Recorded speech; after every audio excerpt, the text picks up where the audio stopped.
Hello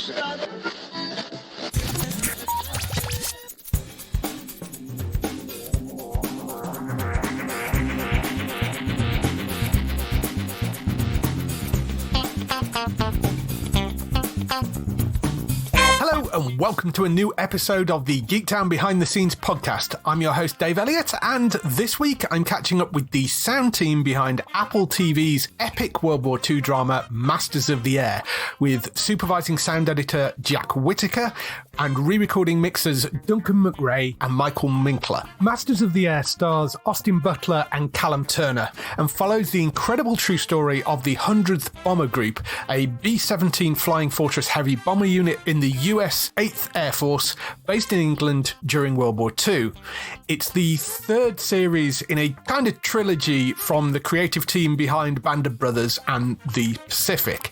In Masters of the Air, Jack's expertise as a supervising sound editor ensures that every auditory detail, from the roar of the engines to the subtle nuances of dialogue, contributes to the immersive storytelling experience.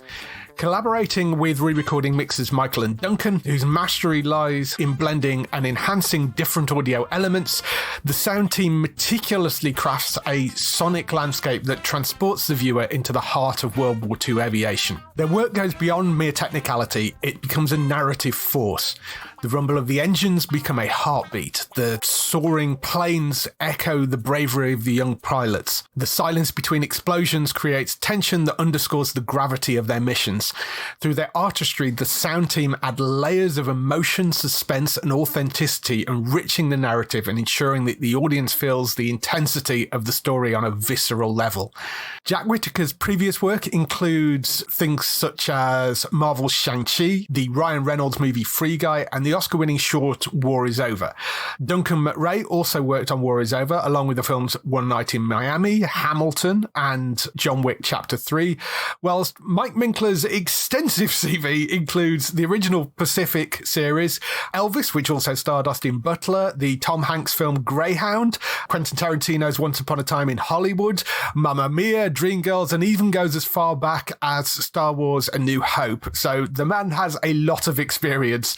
It was a wonderful interview to do. They're a great bunch of guys. If you've not seen the show, it's all out on Apple TV now. This was actually recorded after only 2 episodes have gone out, and then Apple asked us to hold it until after the entire series have run. So this is why it's going out now and not going out earlier.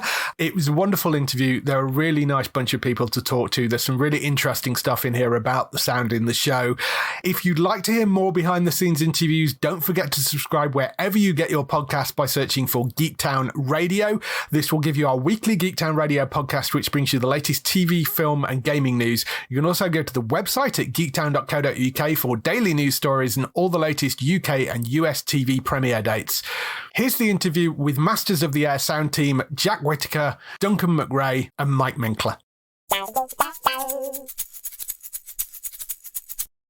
Thank you for coming on to chat about your work on Masters of the Air. I've seen the first 2 episodes because they're now out and really, really enjoyed it. I mean, I was a huge fan of the other parts of the trilogy, I guess. It's weird having a trilogy when they're series, but... Indeed, yeah. Before we start, do you just want to introduce yourself so people know whose voices are whose? Mike Minkler, Re-Recording Mixer. Yes. Hey, I'm Duncan McRae, Re-Recording Mixer. And I'm Jack Whittaker, the Supervising Sound Editor for the show. Good. And usefully, you've all got completely different accents, so that'll make it easier for people.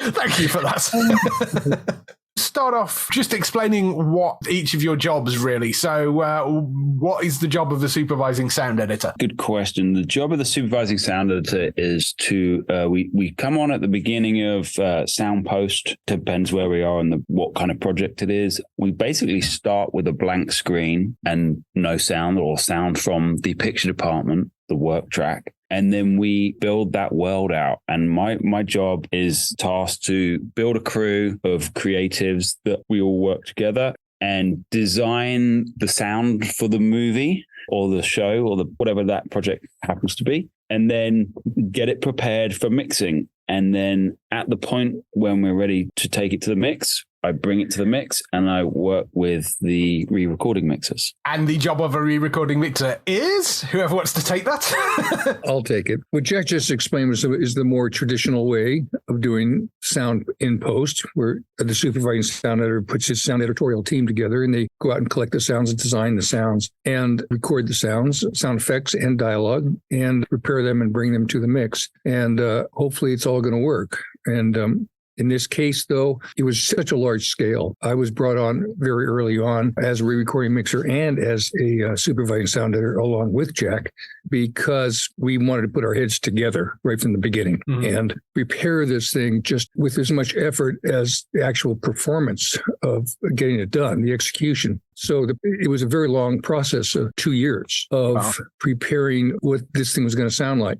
And that means recording sound effects, coming up with ideas for sound effects, a lot of communication with the music department, what they were going to do with it, what kind of challenges they had, and the themes. We knew it was going to be a very thematic music score, but how would they score the action scenes, and how would it complement the sound effects? And then there was the huge task of the dialogue. We have 300 speaking parts in this film. So there's production recordings that were massive amounts of production, and some of which was unusable. So it had to be replaced with ADR.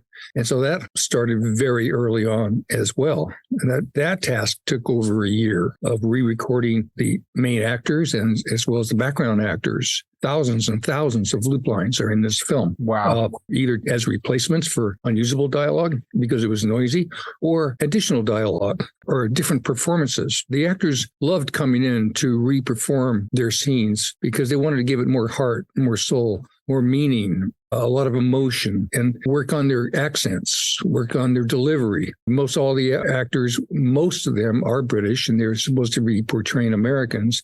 So there was that whole thing that had to be dealt with.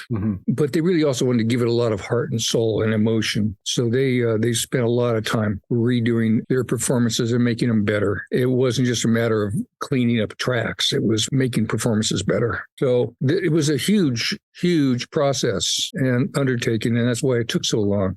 But we had to give it thought from the very inception until the end. And we were changing all the way to the very last day of the mix. Even beyond the last day of the mix, we had to keep coming back in for even more new, fresh ideas, new, fresh materials. We were able to work with military advisors who kept us on a straight path of authenticity.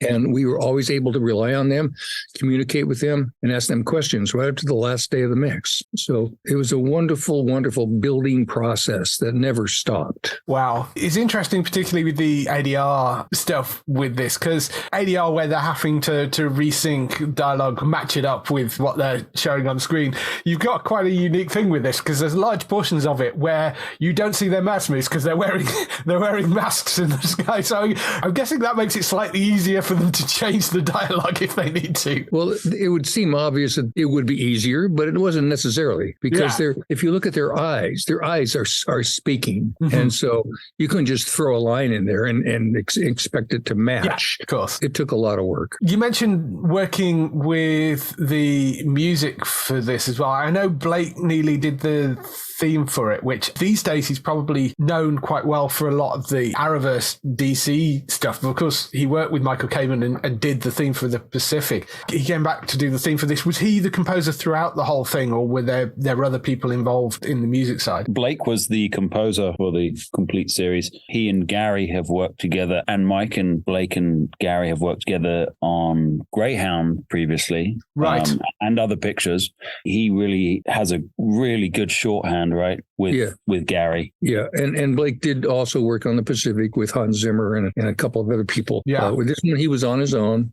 Gary loves what Blake does because I'm talking about Gary Getzman, our producer. Yeah, he loves Blake because of what Blake delivers thematically, heroic music. Yeah, that was the number one thing that Gary wanted. And then, of course, there were the action sequences. That's where we had to come in communication with a lot. We had nothing to do with the themes, but we did have something to do with the type of music that would be able to play. And the way he scores it, it's very versatile. And you can take his musical pieces apart and recut them. You can recut all the components of any piece of music. And so there was a lot of recomposition of the music throughout the course of the mix as the scenes changed, as the effects changed, as the dialogue changed, as the picture which was growing with VFX. The music had to adapt, but that's the way he prepares it. It's all very adaptable. Yeah, I mean, he's a wonderful composer, and the music in the show is fantastic. In terms of some of the other sound effects you're finding in this, obviously there's things like the engines for the B-17, the Flying Fortress. What did you do to create that sort of noise? Well, we started off by going out and recording a working B-17, which is reasonably rare these days. We got access to that for about 4 days, and we took myself and Mike and some of the sound crew and our effects location recordist, Charlie Campagna, who's part of Formosa, who's just a fantastic guy. And we went to Arizona and we mic'd this thing every which way but loose, and then recorded it for 4 days with everything we could get. I mean, the planes are just sonically amazing things. They make so many noise, so many different noises, so many different pitches, so many different sounds, different types of noises. So we wanted to capture as much of that as possible. And then we brought that back and we cut it and then started building on that and working on the character of the plane. And then when we got to the mix, that's something like maybe Duncan, you could touch on, because we really continued to work on that character. Yeah, absolutely. The all of these different recordings that Jack and his team brought to the mix allowed us to lean on different angles, different microphones, different weight arrangements. And it gave a lot of flexibility when moving between planes and within a plane itself, and the exteriors as well, to really give a lot of character. So it isn't just a constant steady the whole time that we're in there. It has range, it breathes, it struggles, and it has triumphant moments where we really feel that power roaring. Yeah, I mean, it's a really interesting challenge in the sound design for this, I guess, because you're in different parts of the plane, you're in very different situations. How do you then go about sort of adding the combat stuff? Where are you getting the effects for that? Are the sort of bullets flying and that sort of stuff? Is that stock stuff, or I mean, I wouldn't say any of the sound in this show was stock, because we had the time and the project that deserved it to customize all of the library for this thing. Really, right. Formosa has a world-class library, and then what we do is we go from there, and then we go and record as much as we can. And Charlie was out recording for this show a lot. The guns, German planes, interiors, shaking bits of planes, plane wings, interiors of metal that shake. We recorded black powder stuff for some of the explosions. There was a lot of recording, and so we were able to customize the whole thing. And we always move forward, like as Mike said, like maybe I was talking about the role of the supervisor in the traditional sense, but these days always try and make the track play. Like the track should start off on day one of the mix being the best it can be and sounding as great as it can be, and it certainly did. That just gives the ability to these guys to take it to another level from that point, because they're not spending all day long like sifting through 10,000 tracks. The thing is designed on day one. So I would say it was a real challenge to get the sounds for this project, but also it was great because the sounds for this project are also incredibly interesting sounds. I mean, we're kind of fortunate in that way, right? A period piece from that era, the vehicles, the plane, on the ground, the vehicles sound amazing. The crowds that we were able to record for the show, so rich, all of this stuff. And then we go up into the air. We have these amazing, noisy creatures of machinery, and it's a blessing to be able to work on something like this. Yeah, and as it's been, I think, on Band of Brothers and Pacific, the sound has always been important on those projects, but I think specifically with this, because of the fact that you're trapped in an aircraft for quite a lot of it, the sound, I think, is so important in this show to get that feel and that environment. Was there anything that was the trickiest sound for you to capture? Well, I don't think there's any really tricky sound, but what the trick that we are always doing every day, all day long, is to keep the emotion correct at any given moment. It could be a lighthearted moment or a very tragic moment. The emotion must be maintained by the sound. The sound effects, the dialogue, and the music all play a part in that. And when you have sound effects that Jack brings in, they are layered, they are custom, they're authentic sound effects that have been layered with sweeteners and customization, so that when we get it into the mix, it can be altered slightly. It can capture the emotion better at any given moment simply by the manipulation of those tracks. If you just come into a mix with a bunch of sound effects that are simple or generic or singular, there's nothing deep and rich about them. You got nowhere to go. You come in with dialogue that's just a bunch of people saying words. You got nowhere to go. And the same with the music. So we had to be able to maneuver. Everything needed to be able to be maneuvered to give us the most emotional content at all times. Yeah, that makes sense. I mean, you kind of talk about it as being its own character in the show, and it is the thing that sort of holds it together, I think, with the sound in this as well. It's a really amazing piece of work. Is there any particular bit that you are particularly proud of that you thought came out particularly well? Duncan, what are your favorite sequences in the episode? I feel like we have done a really great job of not allowing constant or steady sounding moments to really sit in a stagnant place, to keep the emotion rolling and to keep everything moving. When our guys switch into autopilot on a bomb run ready to drop bombs, we aren't switching to a point where we just sit idle and waiting. We're able to continuously shift that focus and shift the weight around, particularly using Dolby Atmos to really move the audience around when we're switching between planes, and to keep that flow and the aggression and the tension up. I think we did a really good job of showing those different threat moments too. Yeah. I would say we're I mean, I don't want to pick an episode, but we're pretty proud of 3 and 5 and 9. The first sequence in 9 is a strong sequence too. That's in reference to the battle scenes. Yeah. There are many battle scenes, but those are the stronger ones. They're a little bit longer and there's a little bit more danger in them. And danger is something that's the second they put their suits on to the moment they land on the ground, and they are in danger. There's a very good chance that they're going to die. So these men are in danger for a good 12 hours per mission. You know, it's about a 12-hour event. And they never know if they're going to come back. And there's danger coming from all sides. It's from the enemy planes, enemy fire, the ACAC fire.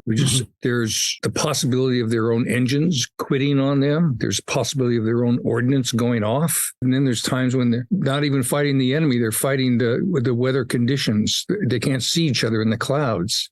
They don't have the advanced technology that they have today. They don't know that they might be only 10 feet away from another ship. There's just constant danger. There's 100 ways to die inside that airplane, and they're going to visit that every single mission. Yeah. So to keep those sequences going, they last from anywhere from 6 to 30 minutes in length, constantly changing. Danger, danger, danger, danger. Something's always happening. It's very difficult, and the sound effects work is quite remarkable. Yeah. I mean, obviously, you've got those huge battle sequences and that sort of stuff that you're working through. And then you've also got the stuff which is back at the base and the dialogue sequences and that sort of stuff. Do you have a particular preference? Are you working across the whole thing, or is it a case of one person takes a bit more of one type of thing and somebody else takes a bit more of something else? I would say there's a lot of sound trickery taking place through this show in terms of maintaining energy. Even on the quietest dialogue scene, we are maintaining energy so that the viewer is not consciously aware of what's taking place, but there's always something happening, whether it's a micro sound or a macro sound.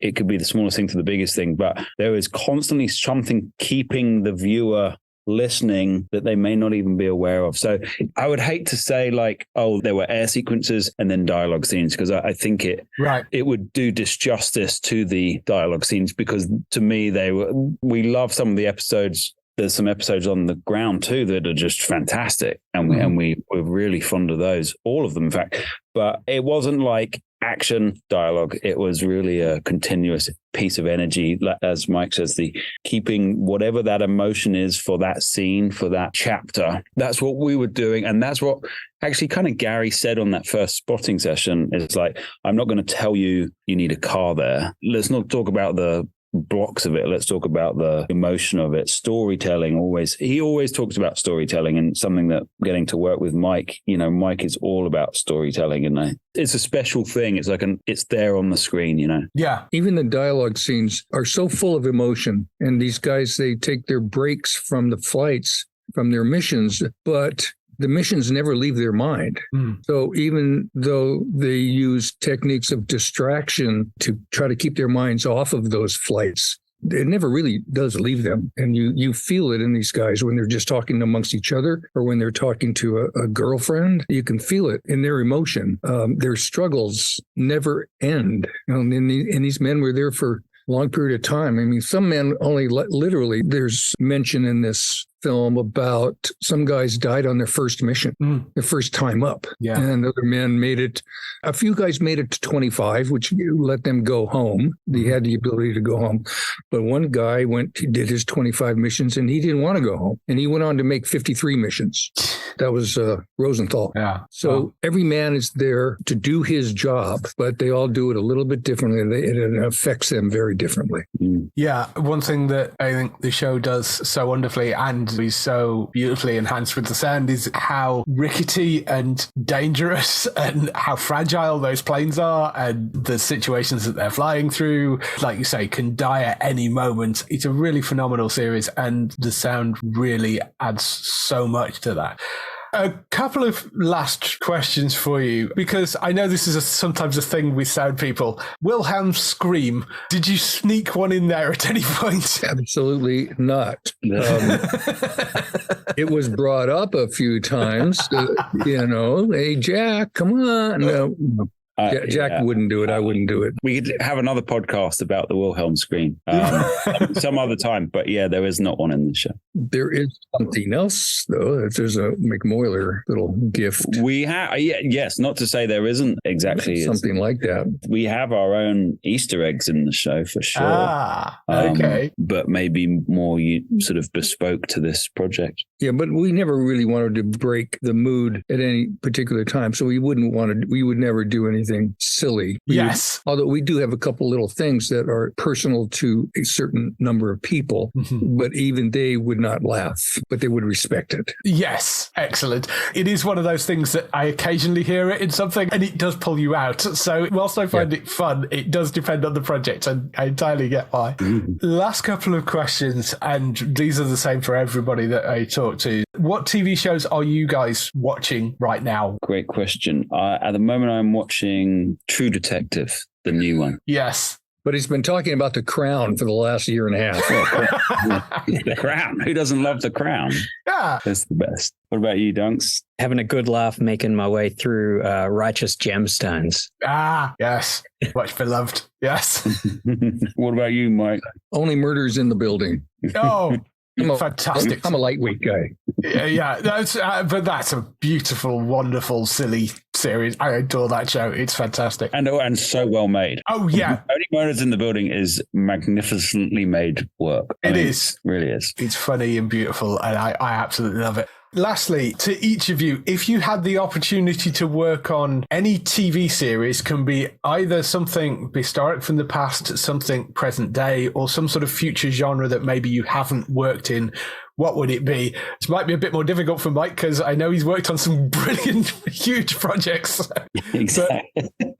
I'll start. Yeah, I've worked on a lot of different genres of project. All of them are great in their own way. I would love to work on a Western. If someone's making a Western, I'm your man. I would love to do that. Awesome. I love a good fantasy adventure that gives us a lot of opportunity to build a world with sound around what we're seeing as well. Yeah.